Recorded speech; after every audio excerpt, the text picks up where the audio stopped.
₹68 देऊ शकतो. 68 म्हणजे 10च्या किती नोटा द्यायच्या? 6. दशकातल्या 4 3 आणि 3 6. आणि ₹1 कॉईन किती द्यायचे? 1 8 कॉईन. 4 आणि 4 8 कॉईन दिले.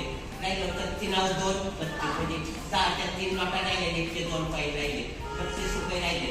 100 वजा 68 बरोबर 32. तर त्या कॉन्फिडन्स मध्ये सुद्धा कॉन्फिडन्स मधला याच्यातला मोठा फरक म्हणजे यांनी संख्येने पण सोपं जातं.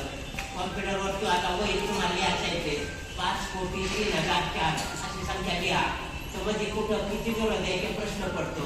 इथं तो प्रश्न पडत नाही.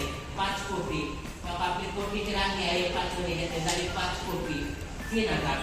काही हजाराची रांगे 3 मध्ये घेतले झाले 3,000. 4 1 4 मध्ये झिरो आपोआप आले. काही 3 झिरो आले, 2 झिरो आले. झिरो याच्यात आपोआप येतात.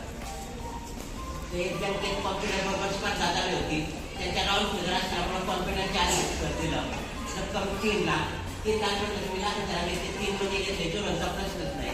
4,000 तरी 1,000 4 ऍड केले. असे काही राऊंड फिगर असे काही घेतले तर खूप सोपे जातात.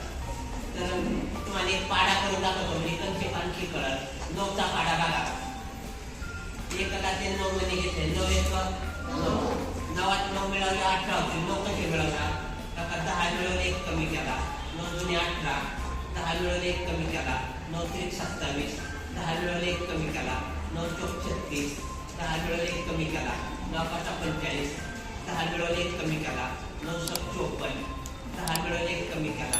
9 7 63. 10 मिळवले 1 कमी केला. 9 8 72.